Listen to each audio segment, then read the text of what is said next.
Okay, we're going to do a landscape painting. I'm using Arches 140-pound rough, 18 by 24. I use that because I don't like to tape. Starting out with a light wash of Ultramarine blue. Just going to kind of lightly go and touch in. I've just added a little Alizarin crimson to the Ultramarine blue. Again, just kind of spreading this out, and now I'm going to come in and just kind of pull this down a little bit, and I'm using a brush by Alvaro Castanet. It's a mop number 10, which is the most expensive brush I have. Now I'm mixing up some darker color for some additional clouds. This is ultramarine blue with burnt sienna. It's kind of hit and miss. Just kind of letting it run down. My board is tilted at a small angle so that you can see the paint running down.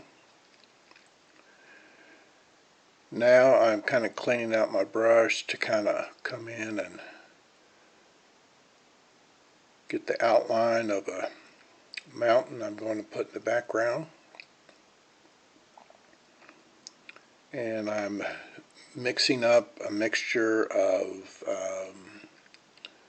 ultramarine blue and alizarin crimson for that.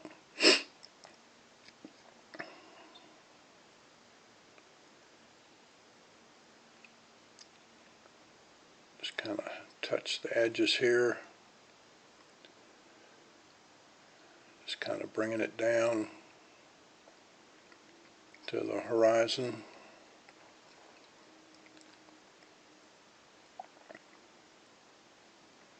Kind of get the general outline of the mountain. Now I'm going to come in with a light wash of burnt sienna.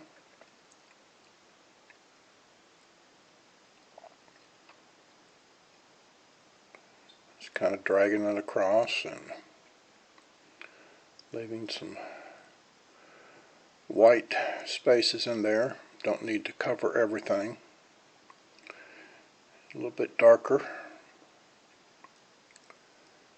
And again, just kind of dragging my brush across the paper.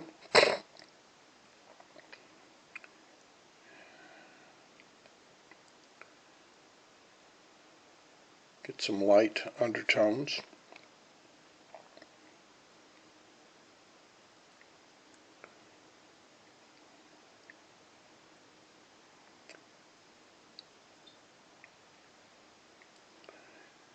Now I'm adding some drying time.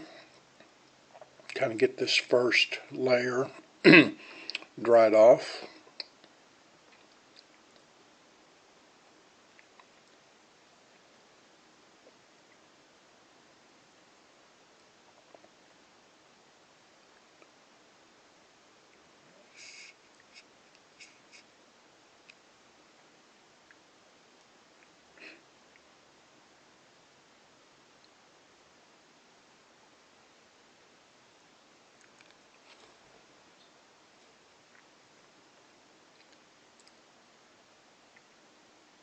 Kind of touching, make sure it's dry. Now I'm going to come back with mixing up a little more burnt sienna for the distant background.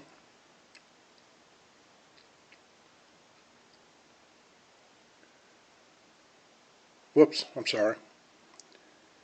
Doing the mountains first. Again, this is a mixture of ultramarine blue and alizarin crimson. Just kind of bringing that in and bringing it down.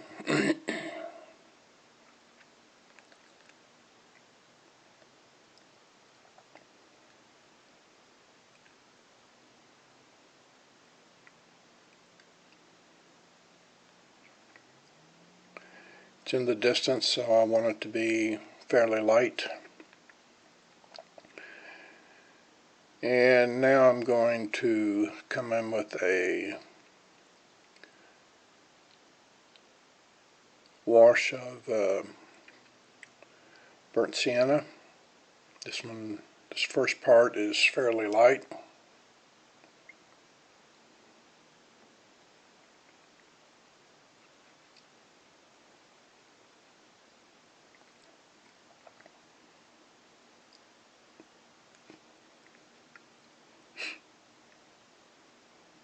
Now I'm getting a little bit darker burnt sienna added in, and again just letting it run down.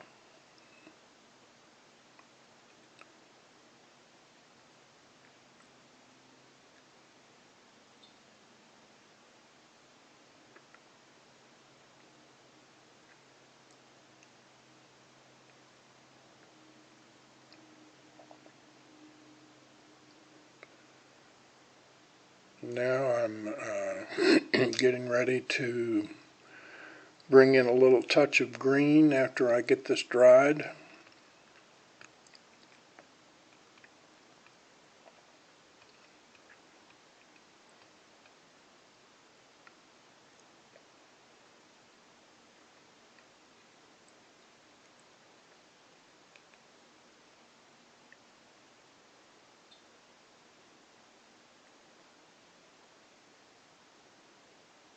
Just a regular old hair dryer.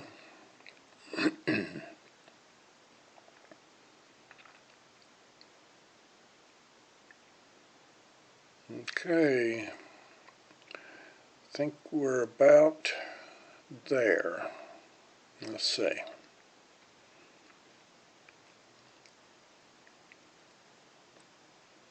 It's good.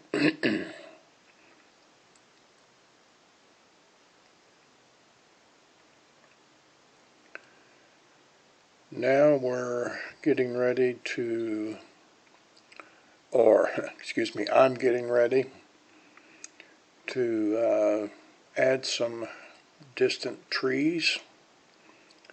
And the trees are going to be a mixture of sap green, burnt umber, and Indanthrone blue. And it will be pretty much dry brush work to start out with.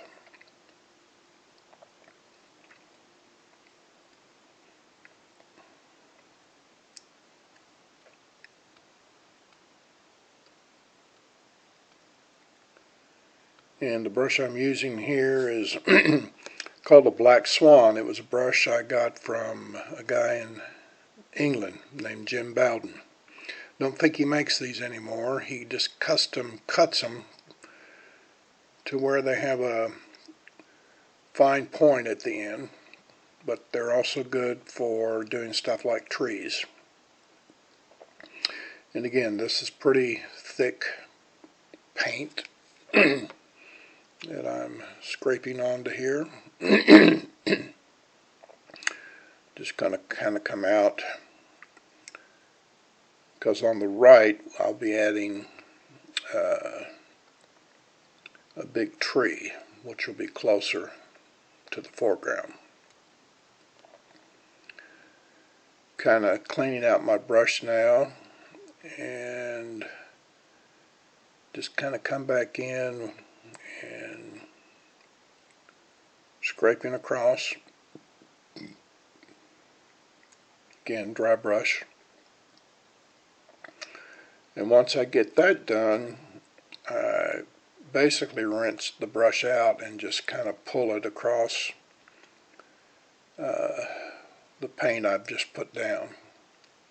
Not real hard, just enough to kind of leave some of the rough and smooth out. And coming in now with the light mixture of burnt sienna.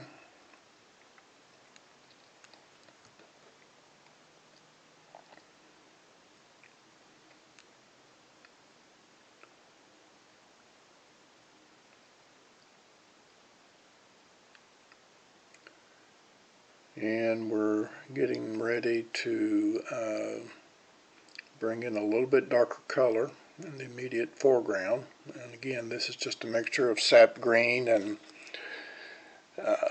burnt umber.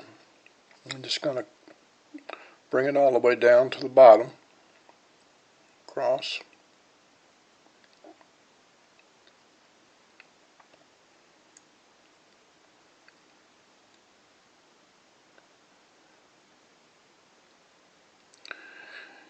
Now I'm going to go back to the mixture of sap green, burnt umber, and Indanthrone blue. And again, this is a pretty creamy mixture. And I'm going to use the black swan brush to kind of drop some paint in to suggest brushes coming away,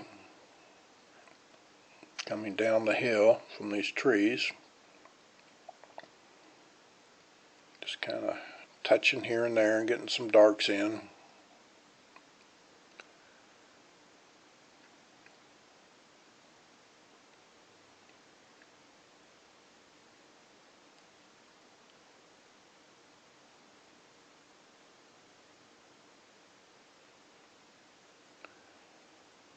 Just kind of keep dipping into this creamy mixture. And of course the paint underneath is still wet, so it's kind of diffusing the brush strokes I'm putting down. And now that I have that, I'm going to just kind of splatter some of that same mixture to kind of give the indication of shrubs and grasses in this foreground area.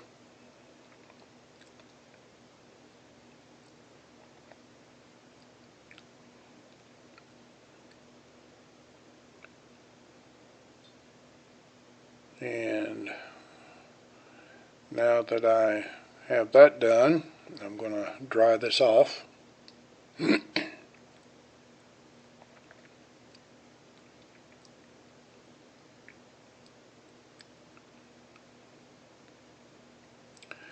And I'm also kind of squirting some water into this area, again to kind of give some texture.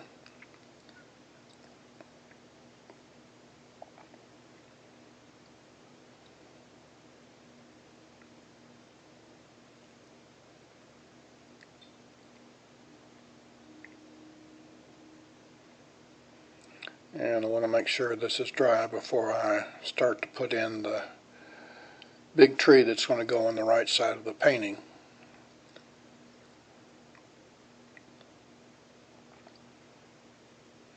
And let's see, that seems like it's pretty well dry enough. And the brush I'm using now is a brush that Herman Pinkel uses.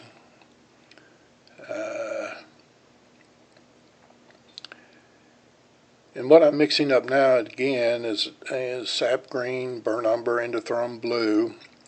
But because this tree is going to be so big, I've got to mix up quite a bit of this color so that I'll have enough without having to recreate another batch. So just give me a moment.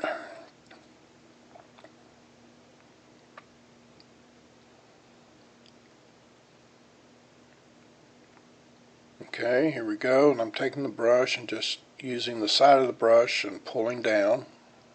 Again, this is pretty much dry brush work, as you can see.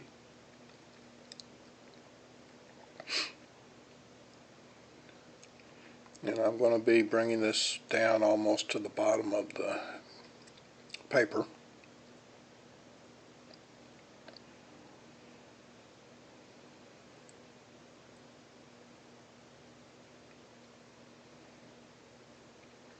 And this is basically going to be a clump of trees, which is why it's taking a little time and a lot of paint to get that in there.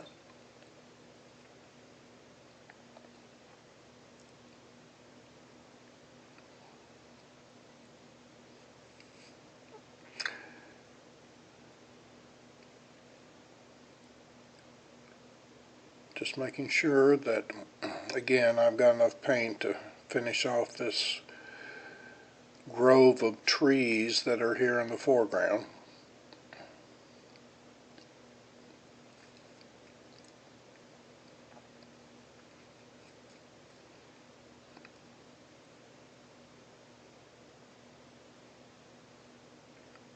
Kind of adding some branches here and there. Just kind of bringing this down, and I'm going to just kind of come across the bottom.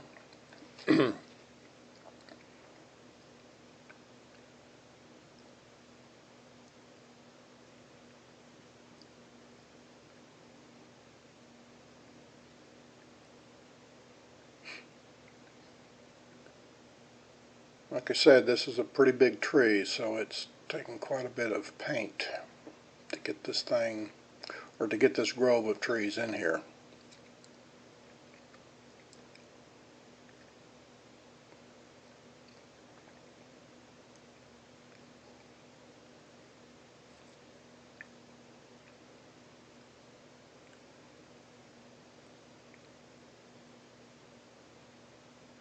Mixing up some more paint. Again, kind of suggesting some trunks in there.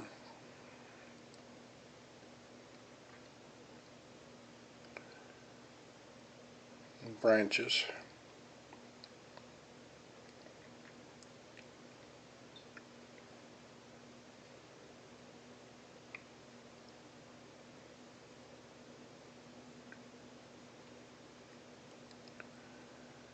And again, this is pretty thick paint that I'm using right here to do this part of the painting.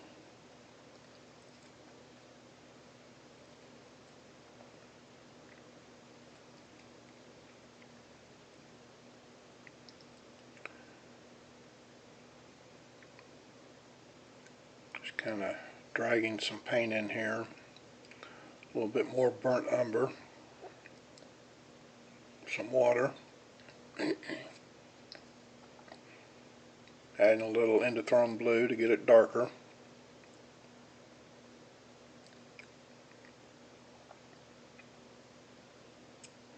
Kind of suggesting shadows coming off those trees.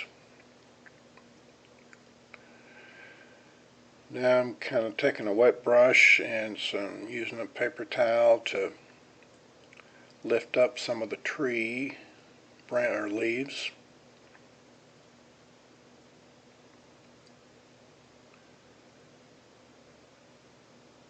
Kind of give some texture to the trees.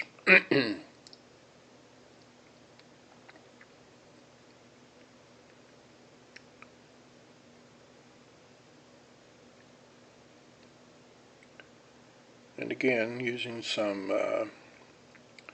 dry brush technique, going to work on the area beneath the trees, adding some more darks and some dry brush work, little twigs and pieces of grass.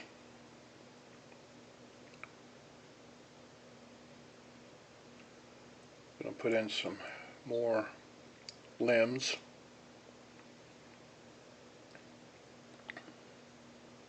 Which is one thing I like about this black swan. It allows you to do fine detail without having to use a rigger.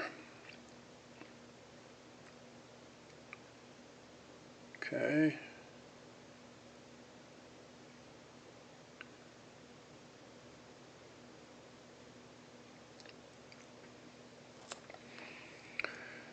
Now that I have that in, I'm going to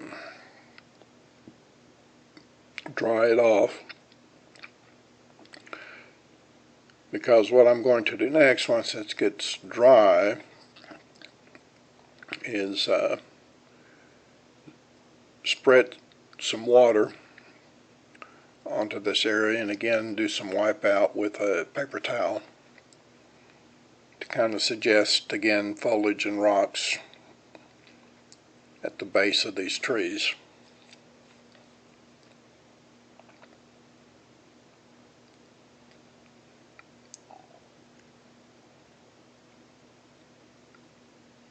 Okay, we're just about there.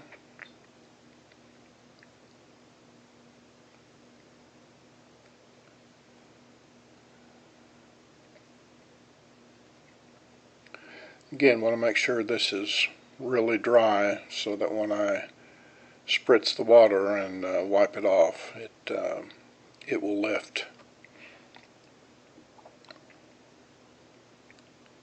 So, sprayed the water, and I'm going to get my paper towel and just kind of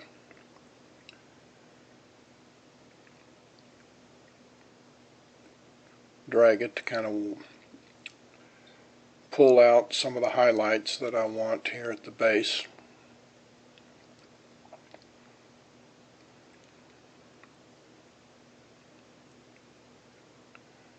Spray a little bit more. Can't actually see the sprayer, but that's what I'm doing. Again,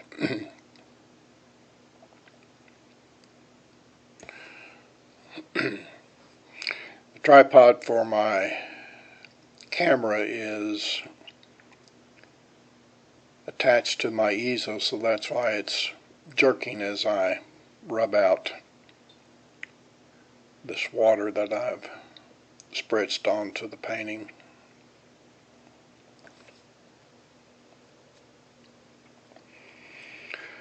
Okay, that looks about okay.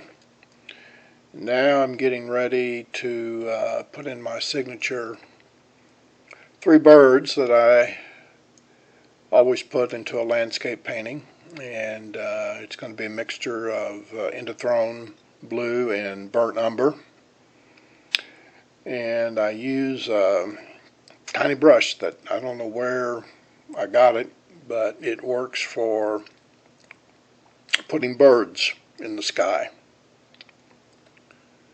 So let's see what we got here. I'm going to mix it up. Here we go. Start out with, how about right here? Let's put one. I'm going to put another one right here. And let's go over here to the left and put another one. Okay. That is it. And now that that's done, here is what the finished painting looks like. The name of the painting is Plains View. Hope you enjoyed. Until next time, thank you.